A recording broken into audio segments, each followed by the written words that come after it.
Arrogant. So, Okay, خلاص يلا. sorry. Okay, you said something about animals. First of all, I think he's mistaken because he's mistaken activity in the neocortex with the whole brain. Okay, so if you read people that make the claims that he's making, right? No, but he said there was no activity. I know he said that. Yet they said that they saw a dream or they said... let's just analyze it step by step. Okay, go on. Okay, first off, if you look at the people claiming no activity in the brain, okay, what they're actually claiming.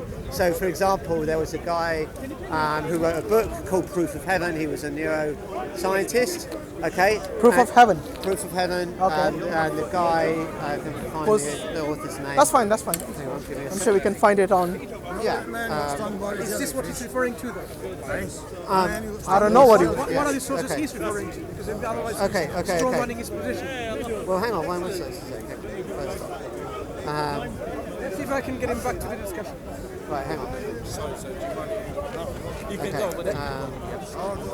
The author's name is Eben Alexander. Okay. Eben Alexander wrote this book. He's a neuroscientist, and he was talking about near-death experiences. And what he claimed was that no activity in the neocortex, not the whole brain. Because if you do, there's a famous experiment actually with fMRI. You have to be very careful with fMRI. This is what your evidence is. Okay. He's saying there was no activity in a certain, like just the cortex. Well, the claims that I've seen are in the neocortex. Let's see. It's not true. It's not true.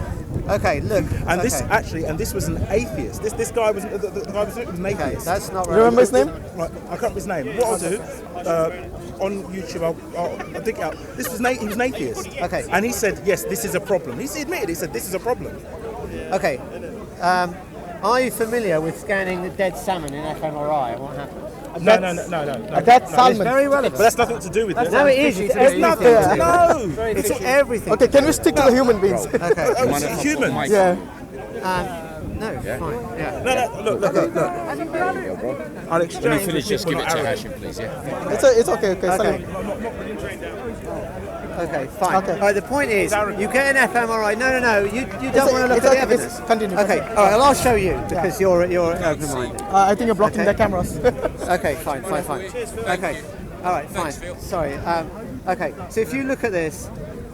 Just read it because I can't see anything. Okay. So this is a paper where they did an fMRI on a dead salmon. Okay. And there isn't neural correlates of intraperspective taking in the post-mortem Atlantic salmon. Okay, it's a bit of a joke study, but it makes an important point. Is that you have to be a little careful with fMRIs because, as you can see, there isn't no activity.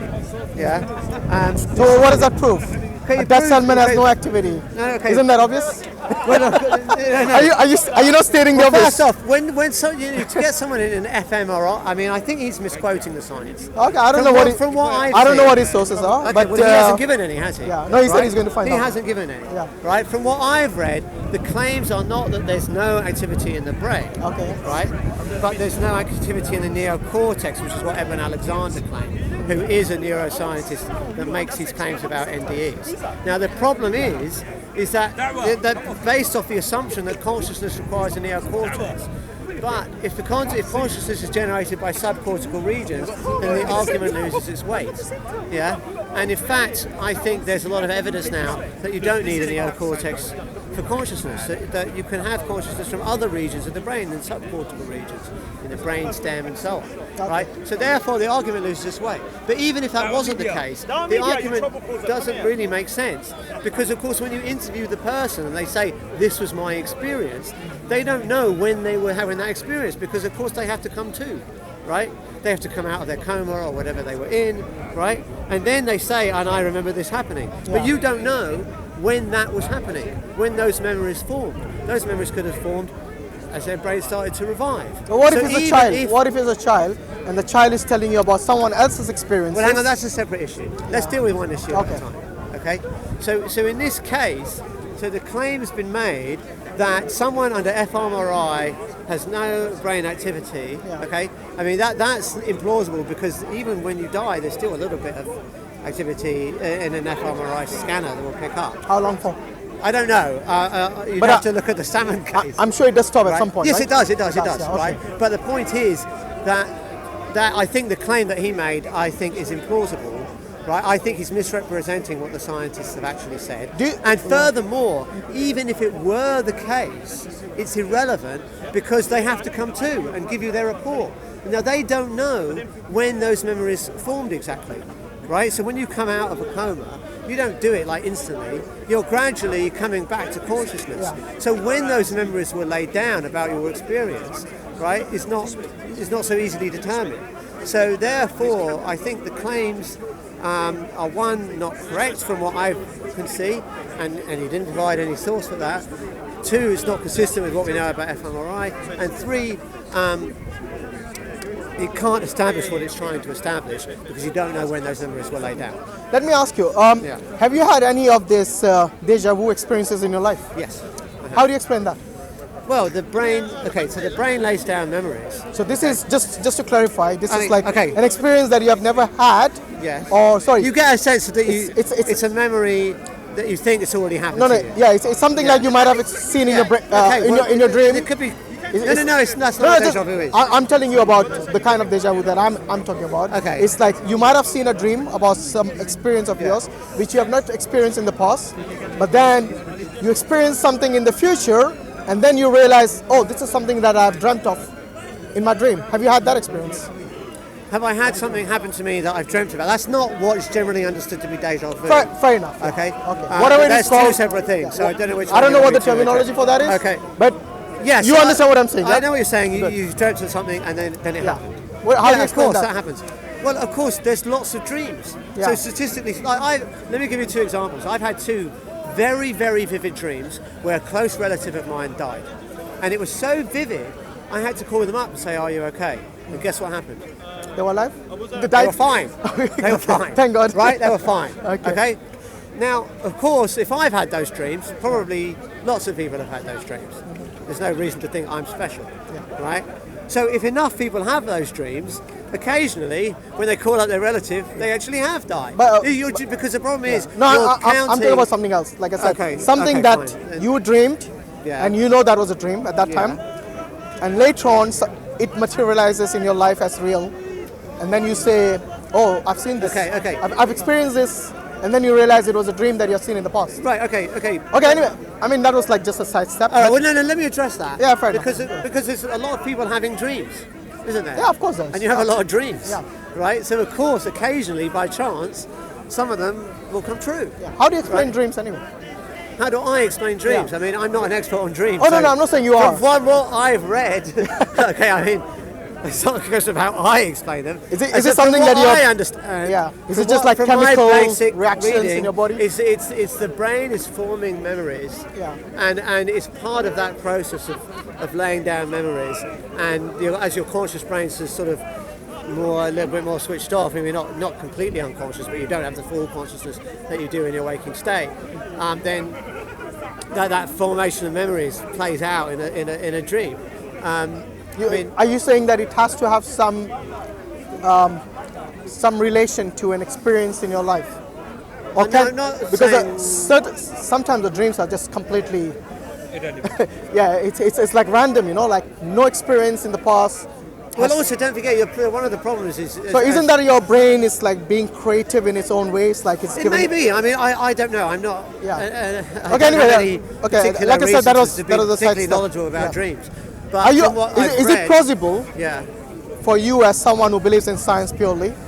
I say I believe in science purely. Oh, purely means I'm you're more. open to other forms of inquiry other than science. Are you open to the idea? Are you open to the idea that a soul can exist? I'm open to the idea of it. I just don't see any convincing evidence for it. Okay. So I think it's what criteria would you be looking for in order for you to ascertain that yes, a soul exists? Is that like a criteria you have? Well, I think whoever establishes a claim, whoever proposes a claim, needs to provide the method of showing that it's true if you want me to believe it's true. So it's not up to me to say how you're going to test the soul. If you propose it, you have to tell me how to establish it's true. What if it's outside the realm of the science that you know? It may well be outside the realm. Then it'll be very hard for us to establish that it's true. Absolutely. Okay. And that is what I'm trying. It might be true. I'm not one of these people that say, well, if science can't prove it, I will discount it entirely. Yeah. What I'm saying is though, if we can't establish that it is true, then we shouldn't believe that it is true. And we might be open-minded to the possibility that it's true. I'm absolutely up for that. Yeah, but if we're going to say that it is true, then we should have reasonable evidence that it's true. Yeah, and if we don't have that, then it's not necessarily, or some particularly. But just because you don't have the evidence now, or you're unable because of the limitation of science, Sure. it doesn't mean it doesn't exist, does it? No. I wouldn't say that. So that's what you were suggesting. Just No. I'm saying we shouldn't. You said you shouldn't believe it if you don't have evidence. Right, but that's not the same as saying it doesn't exist. So, for example, exactly. Yeah. I don't believe that there are aliens on Mars. Okay. Okay. Or anywhere. Right? But that doesn't mean that there aren't aliens on Mars. Once someone comes with me, there might be aliens on Mars. It's possible, right? But at the moment, I haven't seen any evidence that there is aliens on Mars. Okay? So when you present me with the evidence that there are aliens on Mars, then I'll believe it. Yeah? So I think the appropriate stance, and also what I said to someone earlier, was that actually we shouldn't necessarily talk about belief or non-belief in purely absolutist terms. Rather, we have levels of confidence in particular propositions. So for those propositions that have a lot of evidence, we have high level of confidence that they're true. For those that don't have that, we should have low levels of confidence that they're true. Okay? So for the statement there are aliens on Mars, I wouldn't completely discount it. It's quite possible. You're open to the idea. I'm open to the idea. Fair enough, yeah. But right now, I don't see evidence for it. Okay. Therefore, I give it low confidence. Same with the soul. I don't see evidence for the existence of the soul, so I give it low confidence. I don't say it's impossible, it couldn't exist, no chance. But I say, not seeing the evidence. Therefore, my levels of confidence are very low. Because if consciousness was purely based on the materialistic, the atoms, the molecules, Well, one of the and all problems this, is saying materialist. How do you define materialist? means everything. I mean, they don't believe in metaphysics, for example. That's why I Right, think. but then you're just defining it as what it isn't. You see what I So mean? There's a problem of definition. You think people who are materialists, they believe in metaphysics? Well, it depends what you mean by metaphysics again. There are some, of course, some people. Like the soul would come into that realm of metaphysics. All right. So Okay. as far as I know, materialists don't believe in souls. Okay, Right? my problem And that's is, why I think my you- problem is defining materialism is actually more difficult than is naively asserted. Because in the How old would- days how of would you- 19th how would you century- define it? Well, that's what I'm saying. It's hard to define. Because Right? You're the one that used the term. No, but I told you Right. what I mean by it. I told you, Well, yeah, you're like for talking example, about- people who do not believe in souls. Right. Do Well, not how do you believe- define materialism? It's like everything that is tangible, they believe in that. They believe in the seeing. So if something is seen, something is experienced, can be measured, something can. Right. Other than that, they don't believe in it. Okay, so if it And that's the can't- reason I so say if it can't materialists be- wouldn't believe in souls, Okay. for example. Okay. So it's anything that's tangible. Yeah, in a way. Yeah. Okay. So the Is that problem a fair? Well, I don't know. definition? I think Oh, it's you a must have hard heard of term. this term. Come on. Of course I have, and I've thought about it. Okay. And my thoughts are it's actually harder to determine precisely what is meant by it than is what I think was naively assumed in the past. And I wouldn't put all atheists in that category. No. Well, in The fact, reason- what's interesting is that if Yeah. you survey philosophers, Yeah. just analytical philosophers, but there was a big survey done, and most of them were atheists. But if they were also asked whether they were naturalists, and actually they weren't, there was much fewer who would say they were naturalists than they were atheists, because there are other forms of maybe you would call it immaterial existence that are not necessarily to do with the atheist. No, but For example, Yeah. there are some philosophers that would assign Platonic existence to numbers, right? They're sort of metaphysical existence. You mean the abstract? To pure The abstract form. abstract forms of numbers and mathematics. So you could believe in sort of something non-material in that sense, without believing in God or No, I totally soul agree or with things that. like that. And Buddhists are a good example for that. Yeah, They don't believe in Well, God, different- but they different- believe well, some in Buddhists life do. after death and Yeah. souls and stuff there like are different that. types of Buddhists. Some don't. Yeah. That's the reason I said not all atheists fall into that materialistic Correct, category, correct. but there are many who Correct. do fall into that category, Correct. and I think they're out there. I'm No, not saying fine, I'm not saying fine. this is something just made up term. It's an No, of ideology course that not. is out there. Of Yes. course, of course. Yes, So- and I'm glad you're actually open to the idea that there can be a possibility, a probability, even for the soul to exist. It's just that because, like I said, because your background is to do with science and to do with scientific research and to do with the criteria that you'll be using for this will again be scientific. I think that's the reason I think it will be outside the scope of science as we know it now, to believe in something metaphysical like the soul, for example. Well, I think for me personally, I'm open to other forms of inquiry other than purely the scientific. But your method is scientific. That's the reason I'm saying it'll be outside the scope. Well, I think there are certain claims, and where you have a claim of sort of external existence of things, then I think science is our best method of pursuing those claims. And certainly claims of anything that interacts with the world, or claims about consciousness, to me, are pliable to the scientific method.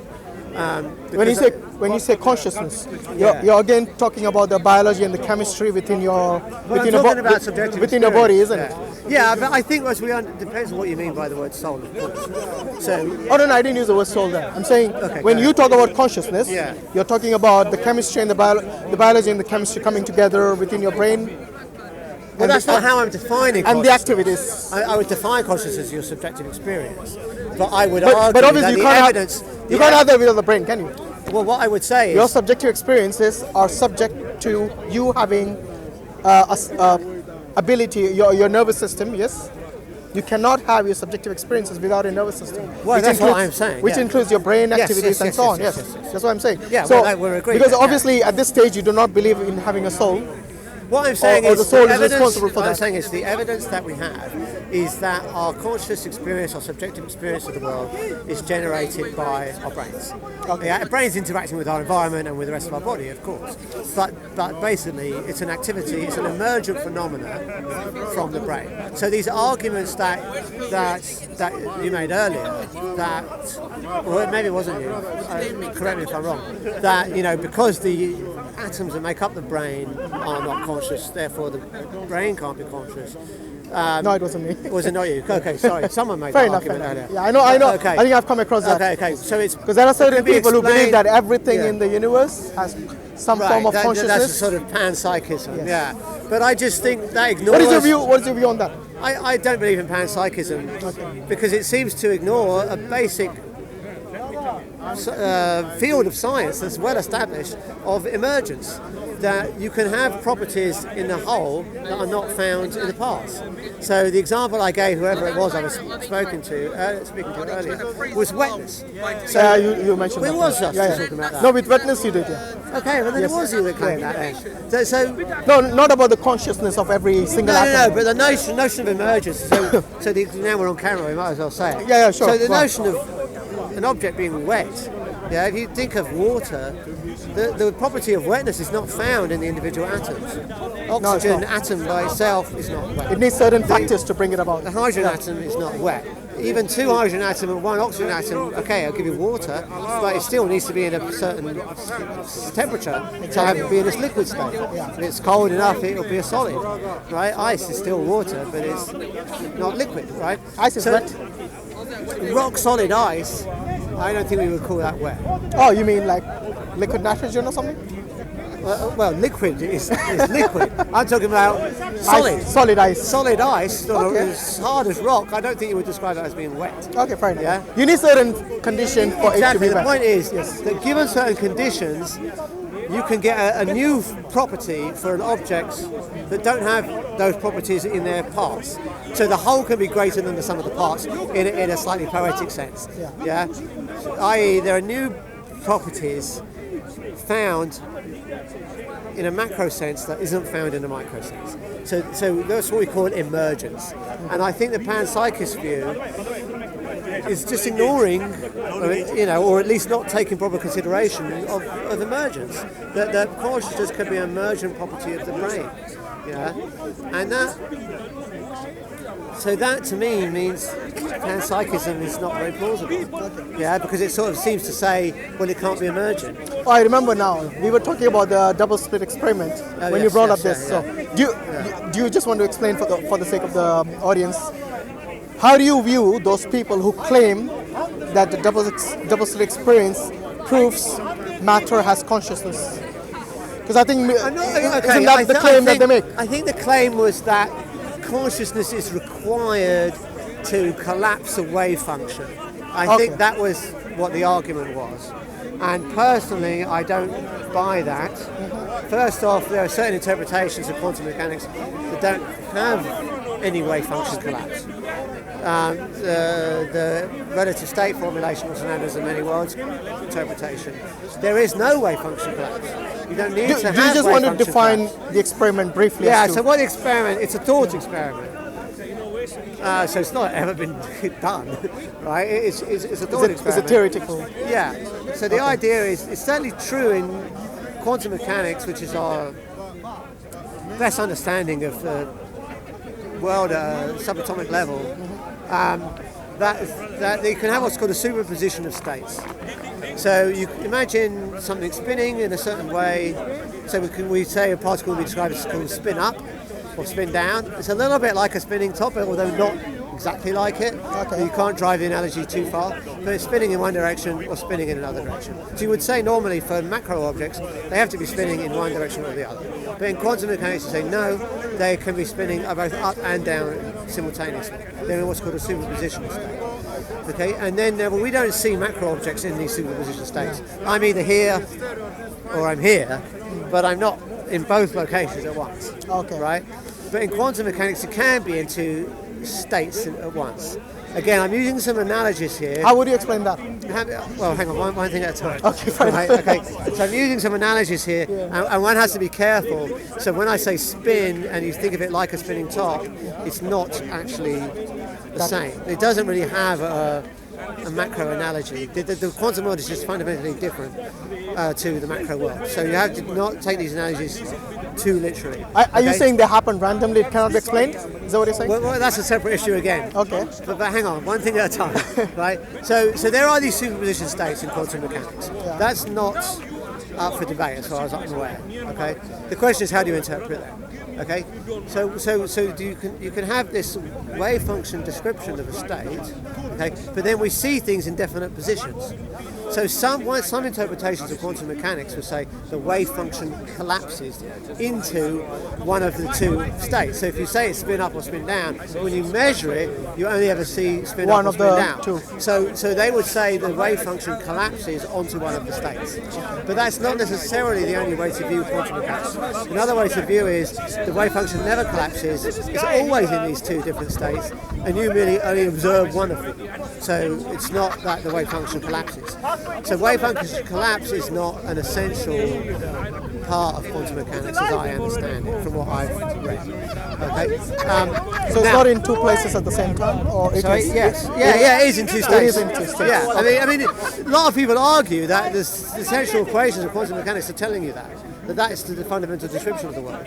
Okay, and you have to bring in some extra baggage like wave function collapse to get rid of that, as it were. Okay. But the point is, what was thought was that, hang on, well, let's imagine this experiment. So what we'll do is we'll put a cat in a box with a radioactive element. And there's some probability of it decaying or not decaying, and killing the cat or not killing the cat. So before you look at it, according to one view of quantum mechanics, it's in the superposition state of being dead and alive. So you've got a cat that is dead and alive. And that seems crazy, right? Yeah, it is. Okay, so the question is, how do you resolve this? Because this is what the equations of quantum mechanics are telling you is the right description of the world. Sorry, this is all theory, right? These are thought experiments. Well, the Schrodinger's cat is a thought experiment, but the notion of superposition is not thought. That's not theoretical, that's fact. Okay, quantum computers work on the basis of being in superposition states, and we do have quantum computers right now. I mean, they're not very good. Yeah, of course, yes. They're not very good. There only so many. Because how good they are is depending on something called how many qubits they have. And what happens, a very interesting thing about quantum computers, is that they could be way more powerful than any conventional computer. The power is exponential, but based on what something called a qubit is, how many qubits they have. And right now, quantum computers only have a small number of qubits.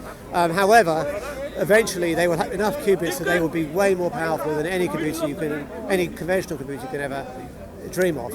Okay, so superposition is not theoretical. Superposition is Facts. Yeah. is something that's well agreed upon. The question is, what's not agreed upon is how you interpret the superposition state. So the interpretation is where the difference. Is that what you're yes, saying? where the differences Okay. lie. Yeah. So so the question is, what was thought about consciousness is, well, hang on, if I open the box, I collapse the wave function, and therefore I'm sort of creating the reality. And therefore the argument was consciousness creates reality because you have this conscious state collapsing the wave function, giving you the cat being dead or alive. Okay? So that is, I would, from what my reading is, that's no longer a popular view because what is new in physics since that was first proposed, it's not that new anymore, it's probably a few decades old, is something called decoherence. So the cat would interact with its environment even when it's in the box, and so it would be in sort of its state, as it were, way before the person is not required. If there is wave function collapse, and as we talked about, there might not be because some interpretations don't have wave function. But if there is wave function collapse, you don't need a conscious being to do it. Yeah. Therefore, the argument that consciousness sort of creates reality via this quantum state, I think, is not an argument that many people take seriously anymore. So that's my answer to that.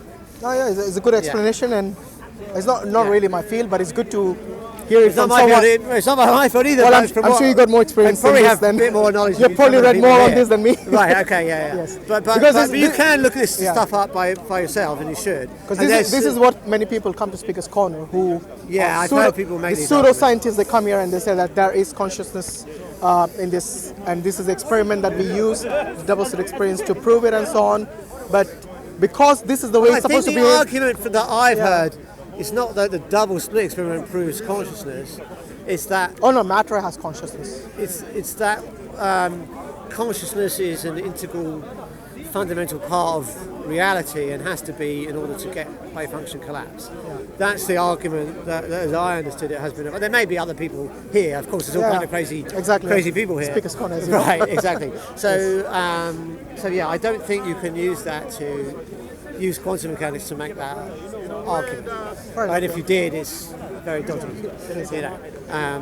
But Yeah, I mean, thanks a lot. I think we're probably boring everyone because, like I said, many people don't venture into this unless, unless it is your field. What I would suggest you do, there's a very good podcast, and I'm trying to remember. You mentioned a book with regards to. There's a good book. Oh yeah, this was about near-death experiences. Yeah, that's right. Yeah. And out-of-body experiences more. What is the name of the book again? It's called Seeing Myself by Susan Blackmore, The New Science of Out-of-Body Experiences. And the point was, some people have claimed out-of-body experiences are proof of the soul, but actually what she shows in the book is that you can stimulate the brain at the temporal parietal junction and generate out-of-body experiences, and therefore it's likely that you don't need to posit some extra material thing to explain out-of-body experiences. They can be explained purely in material. So it's a part in your brain which you can stimulate to generate this kind of experience. Yes. That the person who is subjected to this will experience that he's watching himself from outside his body or something like that. Yes. Yeah. The sense that you're in your body is something. The thing is, your brain. The way a lot of people think the brain works is that it's sort of a passive receiver of information. The information comes from the external world. It interprets it. The information comes from the external world, and then it sort of constructs it. Yeah. But actually, the brain is more like something creating a model of what it expects to see based off inputs and past experience and so on. And it can make, and a lot of optical illusions in the way that magic tricks work is that it takes advantages of the way the brain works and can misinterpret the world. Yeah. It can misinterpret. I think a very good example for that is... There's a very good example. If you ever look at something called the hollow mask illusion, this is a brilliant illusion where you see a mask of someone's face and it's hollow. concave. Okay. Now most faces are convex, right? So when the brain looks to see a face, it expects it to be convex. So when it sees one that's concave, it refuses to accept it, and it'll actually transform it into something concave. And you actually see these hollow masks. Because that's what it's used to. Yeah, and it will transform it. And what's really cool with these illusions is that you can have something that's not moving at all. But as you move